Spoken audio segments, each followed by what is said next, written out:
सो hi friends, जेटला पण भाई बहनों गुजरात में डिजिटल गुजरात स्कॉलरशिप पोर्टल पर शिष्यवृत्ति माटेનું फॉर्म भरता હોય तो જ્યારે એ રજિસ્ટ્રેશન માટેના પેજમાં આવતા હોય છે તો ત્યાં એની પાસે એક સ્ટુડન્ટનો OTR નંબર છે તે માંગતા હોય છે। તો આ સ્ટુડન્ટનો OTR નંબર છે એ ફરજિયાત હોય છે, એ તમે ફિલઅપ કરો ત્યાર પછી જ તમારે ફોર્મ ભરવા માટેનું આગળ પેજ છે તે આવતું હોય છે। તો આજના વિડીયોમાં આપણે આ સ્ટુડન્ટ OTR નંબર કઈ રીતે મેળવવો એની સંપૂર્ણ માહિતી જોવાના છે। ગુજરાતમાં તમે ધોરણ 11 બાદ ડિપ્લોમા, ડિગ્રી, સ્નાતક પછી ડિપ્લોમા, અનુસ્નાતક એટલે કે PG કોર્સ, PhD લેવલ સુધીનો અભ્યાસક્રમમાં તમે સ્કોલરશિપ મેળવવા માંગતા હોય તો ફોર્મ ભરતી વખતે તમારે ફરજિયાતપણે OTR નંબર છે તે નાખવાનો હોય છે। તો આ વિડીયોમાં આપણે એની સંપૂર્ણ માહિતી જોવાના છે। જો તમે ચેનલમાં ન હોય તો ચેનલને સબસ્ક્રાઈબ કરી લેજો જેથી કરીને આગળ તમામ પ્રકારની અપડેટ તમને મળતી રહે। સ્ટુડન્ટનો OTR નંબર મેળવવા માટે તમારે નેશનલ સ્કોલરશિપ પોર્ટલ છે એમાં તમારે આવવાનું રહેશે। તો ગૂગલ કે જે પણ બ્રાઉઝર હોય એમાં તમે NSP સર્ચ કરશો, તમારી સમક્ષ જે પહેલી ઓફિશિયલ વેબસાઇટ આવશે નેશનલ સ્કોલરશિપ પોર્ટલ, એના પર તમારે ક્લિક કરી દેવાનું રહેશે। નેશનલ સ્કોલરશિપ પોર્ટલમાં આવ્યા પછી અહીંયા તમને સ્ટુડન્ટ, ઇન્સ્ટિટ્યુશન વગેરે માહિતી છે તે જોવા મળશે। તમારે એકદમ નીચે આવી જવાનું છે, અહીંયા તમને ગેટ યોર OTR જોવા મળશે, એના નીચે તમારે આવી જવાનું છે। નીચે આવી જશો તો અહીંયા તમને એપ્લાય નામનું બટન જોવા મળશે, એના પર તમારે ક્લિક છે તે કરવાનું રહેશે। એના પર તમે ક્લિક કરી દેશો એટલે આ પ્રકારનું ઇન્ટરફેસ તમને જોવા મળશે। અહીંયા લોગિન, રજિસ્ટર અને ચેન્જ મોબાઈલ નંબરનો ઓપ્શન તમને જોવા મળશે। તો આપણે OTR નંબર છે એ પહેલેથી જ મેળવવાનો છે એટલે આપણે ડાયરેક્ટ લોગિન નહીં કરી શકીએ, તો એ તમને રજિસ્ટરનું બટન જોવા મળશે, એના પર તમારે ક્લિક છે તે કરવાનું રહેશે। એના પર તમે ક્લિક કરી દેશો એટલે અહીંયા આપણે 4 સ્ટેપ પૂરા કરવાના છે। એક માહિતી, ત્યાર પછી રજિસ્ટર, મોબાઈલ નંબર કરવાનો છે, KYC કરવાની છે અને ત્યાર પછી તમારે ફિનિશ એટલે કે સબમિટ આપવાનું રહેશે। તો પહેલાં અહીંયા તમને જે પણ માહિતી જોવા મળશે એ તમારે વાંચવી હોય તો તમે વાંચી શકો છો। ત્યાર પછી અહીંયા બે તમને બાંહેધરી જોવા મળશે, એ બંનેમાં તમારે ક્લિક કરી દેવાનું છે અને ત્યાર પછી નીચે તમને નેક્સ્ટનું બટન જોવા મળશે, એના પર તમારે ક્લિક છે તે કરી દેવાનું રહેશે। નેક્સ્ટના બટન પર તમે ક્લિક કરી દેશો એટલે હવે અહીંયા તમારા મોબાઈલ નંબર અને ત્યાર પછી તમારે OTP નાખી અને ઇમેજ નાખીને ત્યાર પછી તમારે વેરીફાઈ કરવાનું રહેશે। તો પહેલાં અહીંયા જે તમને મોબાઈલ નંબર જોવા મળશે એ મોબાઈલ નંબર તમારે અહીંયા નાખી દેવો। તો ખાસ કરીને તમે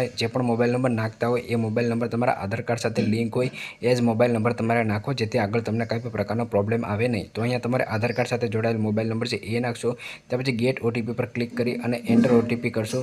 એન્ટર OTP નાખી દીધા પછી અહીંયા જે પણ કેપ્ચા જોઈ શકો છો, સિક્યુરિટી કોડ, એ તમે અહીંયા ફિલઅપ કરી અને ત્યાર પછી વેરીફાઈના બટન પર તમારે ક્લિક કરવાનું રહેશે। વેરીફાઈના બટન પર તમે ક્લિક કરી દેશો ત્યાર પછી તમે KYC એટલે કે ત્રીજા સ્ટેપમાં આવી જશો। તો અહીંયા હવે તમારી પાસે આધાર કાર્ડ નંબર છે તે માંગશે, તો જે પણ તમારો આધાર કાર્ડ નંબર છે એ તમે અહીંયા નાખશો। ત્યાર પછી ગેટ OTP પર ઓકે કરશો એટલે જે પણ તમારો આધાર કાર્ડ સાથે જોડાયેલ મોબાઈલ નંબર છે એમાં OTP આવશે, એ OTP તમે અહીંયા ફિલઅપ કરી દેશો અને ત્યાર પછી ફરીથી અહીંયા જે પણ તમે કેપ્ચા જોઈ શકો છો એ કેપ્ચા તમે અહીંયા ફિલઅપ કરી અને નીચે તમે વેરીફાઈનું બટન જોવા મળશે, એના પર તમારે ક્લિક કરી દેવાનું રહેશે। એના પર તમે ક્લિક કરશો એટલે એક આધાર માટેનું કન્સેન્ટ તમને જોવા મળશે। તો કન્સેન્ટ નીચે અહીંયા તમને આઈ એગ્રી જોવા મળશે, એના પર તમારે ક્લિક કરી દેવાનું રહેશે। એના પર તમે ક્લિક કરી દેશો એટલે જે પણ બેંક સાથે તમારો આધાર કાર્ડ છે NPI સર્વર સાથે મેચ થયું હશે એ ઓટોમેટિક જ અહીંયા આવી જશે, એટલે કે તમારું જે આધાર કાર્ડ છે એ બેંક સાથે સીડ થયેલું છે, એટલે કે આધાર કાર્ડ છે એ તમારું બેંક સાથે જોડાયેલું છે, તો આ પ્રકારનો SMS છે એ તમને જોવા મળશે। ત્યાર પછી ઓટોમેટિક જ તમારી આધાર કાર્ડની માહિતી ખોલી જશે, તમારો ફોટોગ્રાફ, તમારો આધાર કાર્ડ નંબર, તમારું નામ, ત્યાર પછી જેન્ડર અને જન્મ તારીખ અને સરનામું છે એ તમને જોવા મળશે। હવે નીચે અહીંયા તમારે તમારી માતાનું નામ, પિતાનું નામ અને તમારી ઈમેલ ID છે એ ફિલઅપ કરવાની રહેશે। ત્યાર પછી જે પણ તમે કેપ્ચા જોઈ શકો છો એ તમારે ફિલઅપ કરી અને ત્યાર પછી તમારે ફિનિશના બટન પર ઓકે કરવાનું રહેશે। ફિનિશના બટન પર ઓકે કરશો એટલે એક રેફરન્સ નંબર છે એ તમને મળી જશે। આ રેફરન્સ નંબર છે એ તમારે અહીંથી કોપી કરી લેવાનો છે અથવા અન્ય જગ્યાએ સેવ પણ કરી લેવાનો રહેશે, કારણ કે આગળ આપણે આની મદદથી જ OTR છે તે મેળવવાના છીએ। તો આ રેફરન્સ નંબરને તમે કોપી કરી લેશો। એ કર્યા બાદ અહીંયા ડિસ્પ્લે ઉપર તમે જે બે એપ્લિકેશન જોઈ શકો છો એ બંને એપ્લિકેશન તમારે પ્લે સ્ટોરમાંથી ડાઉનલોડ કરી લેવાની છે।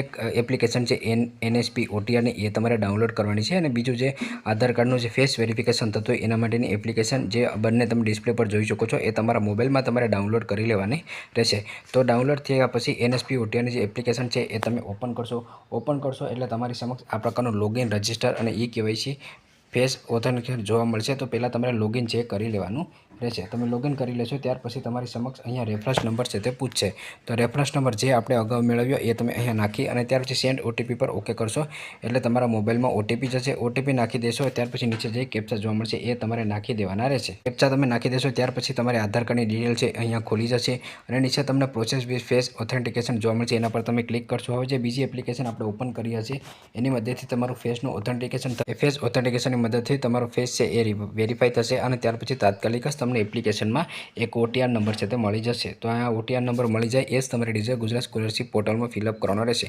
તો આવી રીતે સ્ટેપ બાય સ્ટેપ તમે OTR નંબર છે તે મેળવી શકો છો। આગળ બીજી કોઈ પણ પ્રકારની સ્કોલરશિપની અપડેટ આવતી હશે સંપૂર્ણ અપડેટ હું ઇન્સ્ટાગ્રામ પેજમાં અને યુટ્યુબ ચેનલમાં આપતો રહીશ. તો જો તમને આ વિડીયો પસંદ હોય તો લાઇક કરજો અને ચેનલમાં ન હોય તો ચેનલને સબસ્ક્રાઈબ કરવાનું ભૂલશો નહીં. હજુ જો તમે ઇન્સ્ટાગ્રામ પેજમાં ફોલો ના કર્યા હોય તો ઇન્સ્ટાગ્રામ પેજમાં પણ ફોલો કરી લેજો.